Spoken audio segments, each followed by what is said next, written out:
করে নাতিপুতির কাছে নামাজের মধ্যে ছিলাম না, দাঁড়াইছিলাম তো আল্লাহু আকবার বলে আল্লাহই বড়, কিন্তু কার্যক্ষেত্রে আমি আল্লাহ দোকানকে বড়ই বানাই ফেলাইছিলাম, গরুটার দোকান বড় বানাই ফেলাইছিলাম, জমির ক্ষেতকে বড় বানাই ফেলাইছিলাম। কিন্তু তারপরে আল্লাহ শিখিয়ে দিয়েছেন তার বন্ধুর মাধ্যমে, আরে আমি জানি তোদের মধ্যে এগুলো হবে, এই রোগটা থাকবে, তোরা তো চেষ্টা করে পারবি না। এই না পারার কারণে আল্লাহর কাছে নিজেকে শুয়ে দিয়ে বল আস্তাগফিরুল্লাহ, আল্লাহ মাফ করে দেন, আল্লাহ মাফ চাইতেছি, মাফ করে দেন। যেমন ভাবে নামাজ পড়ার কথা ছিল করতে পারি নাই, এই কারণে এই ঈমান বিল গায়বের কারণে আল্লাহ রাব্বুল আলামিন আমাকে আপনাকে মাগফিরাত দে। এই সিনা ফাটা বলবো আমি কসা গান্দা ইবাদত বন্দেগী আল্লাহ তাআলা কবুল করে জান্নাতের ফয়সালা করে দিবে। আল্লাহ যেন আমাদেরকে কবুল করেন। কি বলেন? আল্লাহর ইবাদত করতে ভালো লাগে না? কি বলেন? একটু করবেন যখন না বলবে আল্লাহ, বলবে আল্লাহ নামাজ পড়ছি, এই তো আসর নামাজটা করে বলবে আল্লাহ না, আপনি না আসরের নামাজ আনছিলেন, ভালোবেসে আনলেন, এখন বুঝি মাপটা করে বাইর করে দিবেন, ভালোবেসে আনছেন এখন মাপটা করে বের করে দিবেন। আপনি বলতে পারবো না আমরা নামাজের পরে? বলতে পারবো না যে আপনি না ভালোবেসে আছেন? আপনার নবী বলছেন, হাদিস বর্ণনা করেছেন আনাস রাদিয়াল্লাহু তাআলা, হাদিস বর্ণনা করেছেন সেই আপনার সেই আরেক বড় সাহাবী হযরত মুআবিয়া রাদিয়াল্লাহু তাআলা, বুখারীর হাদিসের মধ্যে বলেছেন মা ইউরিদুল্লাহু বিহি খায়রান ইউফাক্কিহু ফিদ্দীন। মুআবিয়া এই হাদিস কারা বর্ণনা করেছেন? তো আপনার নবী বলছেন, আমাদের কি কোনো ই আছে নাকি? তো আপনি ভালোবাসা আইনে আপনার ঘুরাইলে চান নবী দিবেন, মাফ করে দেন, মাফটা নিয়ে তারপরে বাইরে রাজি ছিলেন।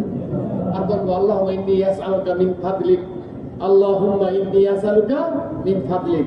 বাইরে গেলে, বাইরে যখন বের হব, ধন সম্পদের প্রয়োজন আছে কিনা, ক্ষুধার চাহিদা আছে না, হ্যাঁ, বিবি বাল বাচ্চার চাহিদা আছে না, সন্তানদের চাহিদা আছে না। এখন যুবক বলবে হুজুর আমার বিবি বাল বাচ্চা নাই, আব্বা আম্মা আছে না, যুবক আব্বা আম্মা আছে না। তো এদের দায়িত্ব যদি তোমার নিতে হয় তো সাহায্য চাইতে হবে কার? রিজিক দেন কে?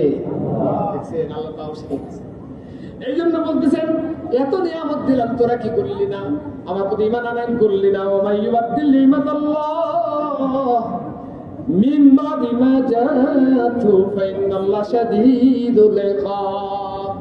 কেমন যদি আমাদেরকে আল্লাহ প্রশ্ন হুকুম দিলেন, একটা হুমকি দিলেন, বলে আল্লাহর নিয়ামত প্রাপ্তির পরে, সুস্পষ্ট নিয়ামত আসার পরেও যারা আল্লাহ সুবহানাহু ওয়া তাআলাকে মানল না, তার কিতাব মেনে নিল না, তার প্রতি ঈমান আনয়ন করল না, তার ঘরে আসলো না, তাকে সিজদা দিল না, আল্লাহ সুবহানাহু ওয়া তাআলা ইরশাদ করতেছে মিন বাদি মা জাআতহু, আমার ওই নিয়ামত তাদের কাছে আসার পরে আমার আপনার কাছে সবচাইতে বড় নিয়ামত, আমার আপনার কাছে সবচাইতে বড় নিয়ামত আমি আপনি আল্লাহর প্যারা হাবিব মুহাম্মদুর রাসূলুল্লাহ সাল্লাল্লাহু আলাইহি ওয়াসাল্লামের উম্মত হতে পেরেছি। এটা সবচেয়ে বড় নিয়ামত। এখন যদি আমি আপনি এই নিয়ামত প্রাপ্তির পর আল্লাহর হাবিব সাল্লাল্লাহু আলাইহি ওয়াসাল্লামের তার বন্ধু, সর্বশ্রেষ্ঠ নবী, সর্বশেষ নবী হাবিবুল্লাহ সাল্লাল্লাহু আলাইহি ওয়াসাল্লাম তার উম্মত হওয়ার পরেও যদি আমরা যদি কি করি, এর থেকে বড় নিয়ামত বনি ইসরাইলের সব নিয়ামত একসাথে করেন, আমাদের একটা নিয়ামতের সমতুল্য হবে না।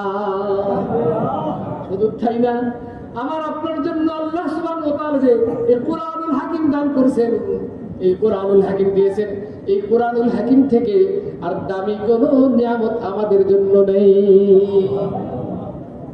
এর থেকে আর বড় নিয়ামত নাই আমাদের।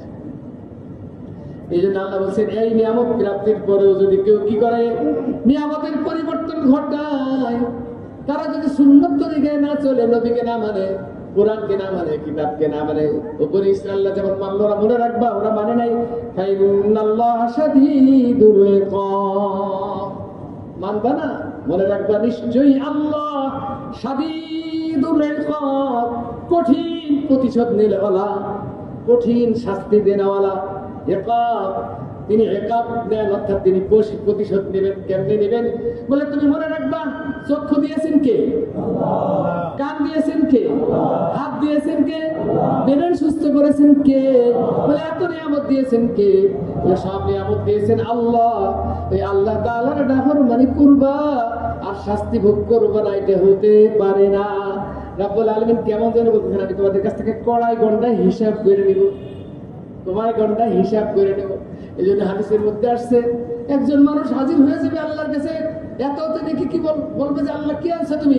বলে আল্লাহ কত রেখে দেখেন না, ওরা এত রেখে আছে। বলে হ্যাঁ, এ যা ওরা একটু কি করার, ওরা একটু নিয়ে আয় জাহান্নামের বাড়িতে একটু ঘুরাই নিয়ে আয়। জাহান্নামের পাশে যাওয়ার সাথে সাথে ওই লোকটা বলবে,